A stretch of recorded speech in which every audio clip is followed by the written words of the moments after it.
Salut à tous, j'espère que vous allez tous très bien. On se retrouve pour un épisode d'ActuOM pour revenir sur les dernières infos qu'on a eues concernant le club. On parlera encore une fois de la vente du club puisque c'est au cœur de l'actu en ce moment. On reviendra aussi sur les rumeurs mercato et on évoquera le fair play financier et la DNCG qui vont changer un petit peu leurs règles et qui nous concernent directement. N'oubliez pas de nous suivre sur Twitter et Insta, les liens sont dans la description. À vous abonner avec la cloche de notif pour suivre l'actu de l'OM avec moi et aussi à mettre un petit pouce bleu si cette vidéo vous plaît. Je vous invite aussi à réagir dans les commentaires pour qu'on puisse discuter ensemble des rumeurs abordées, c'est toujours très intéressant. J'en profite aussi pour vous remercier pour les 7000 abonnés qu'on a atteints hier. Tout ça c'est grâce à vous, je vous remercie énormément. Petite question pour vous avant de commencer cette vidéo. Si vous aviez la possibilité de recruter un seul joueur pour l'OM cet été, lequel vous choisiriez? Je vous attends dans les commentaires les amis. On va commencer directement cette vidéo par le départ de Gary Cook, qui était devenu le conseiller de McCourt, et de par son passif, sa présence laissait présager une vente du club, lui qui était directeur exécutif de City de 2008 à 2012.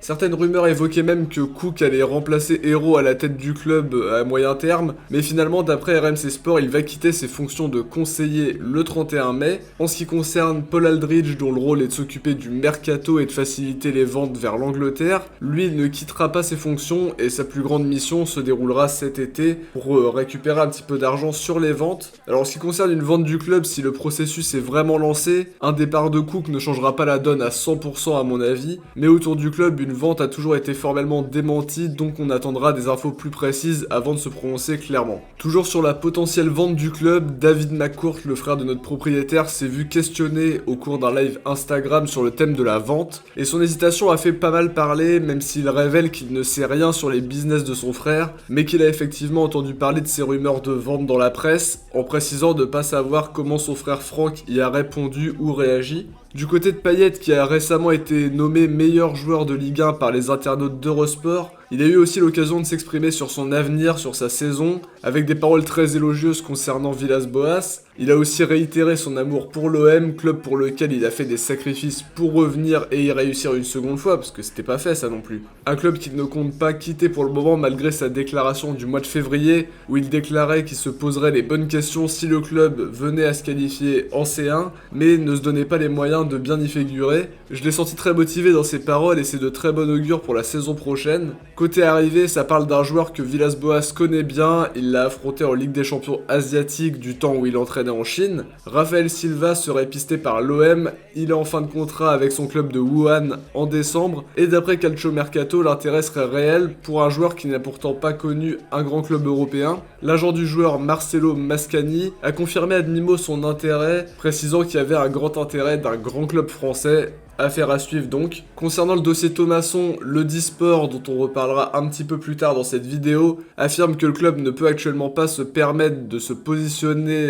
clairement sur le dossier Thomasson. Sur le plan financier, vous vous en doutez, c'est là où vient le problème. Alors on sait que c'est un joueur très apprécié par Zubizarreta et aussi par Villas-Boas, qu'il avait clairement évoqué en conférence de presse au mois de janvier. Un joueur qui fait figure de priorité quasiment à en croire les articles sur le sujet, mais qui n'exclut pas non plus la possibilité de prolonger avec Strasbourg. Pour Camara, une piste plus qu'étonnante est sortie hier dans l'équipe. Le PSG aurait coché le nom du joueur pour le prochain mercato. On rappelle que le joueur a une valeur comprise entre 30 et 40 millions d'euros. C'est une piste à laquelle je ne crois pas du tout, puisque déjà Camara c'est un enfant de l'OM, je le vois pas rejoindre Paris. Je vois ça encore moins probable alors qu'il va découvrir la Ligue des Champions avec son club de cœur. Pour moi cette rumeur est totalement fausse, même si on sait quand même qu'il y a beaucoup d'intérêt à droite à gauche. En Angleterre il y a beaucoup de clubs qui le suivent, mais en tout cas je voulais vous relayer cette rumeur pour la démonter en vidéo. Concernant Maxime Lopez, la rumeur d'un transfert à Séville se fait de plus en plus pressante, même si pour le moment des négociations auraient lieu selon le journal espagnol Estadio Deportivo et pourraient aboutir sur un transfert autour des 10 millions d'euros. L'idée pourrait être de le prolonger puisque 10 millions c'est pas une somme qui me satisfait énormément. Je pense que c'est un joueur qui a un potentiel et 10 millions je préfère le garder très honnêtement. Justement sur cette rumeur, le quotidien espagnol indiquait même que Lopez pourrait rester en cas de départ de Villas-Boas. Info bidon balayé d'un revers de la main par Lopez lui-même qui s'en est amusé sur Twitter.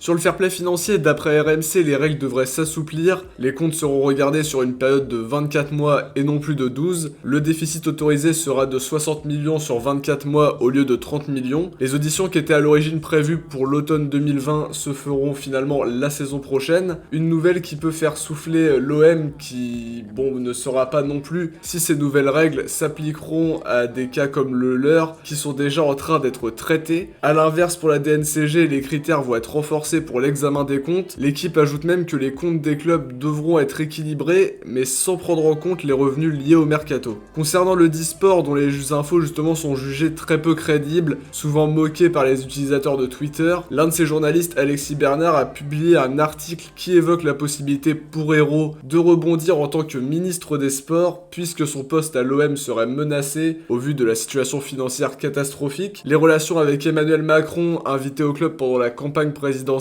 et grands supporters de l'OM pourraient aider à ça. Info ou Atox, on verra bien ce que l'avenir nous dira, mais pour le moment je pense que ce ne sont que des spéculations, sans réel fondement, mais je peux me tromper et c'est pour ça que je relais quand même l'info. Dernière info de cette vidéo, elle concerne la vente en elle-même. Le magazine Challenge a fait un point sur le sujet. Alors ce serait l'homme d'affaires français Cassie Green qui aurait proposé au prince Al-Walid de racheter le club. Il y aurait eu des contacts aussi, mais le refus viendrait de McCourt lui-même, qui ne voudrait pas vendre le club et aurait refusé l'intérêt saoudien. Encore un démenti qui jette un froid sur une possible vente de l'OM, une affaire qui ne finira pas de faire parler je pense, puisque malgré les démentis, les rumeurs continuent à s'empiler et ça risque de rythmer les prochaines semaines. En quelques minutes, voilà ce qu'a rythmé l'actu de l'OM, c'est déjà la fin de cette vidéo, j'espère qu'elle vous aura plu. Si c'est le cas, dites-le nous en commentaire, on se retrouve très bientôt pour une prochaine vidéo. Merci à tous de nous suivre, ciao, portez-vous bien et surtout allez l'OM.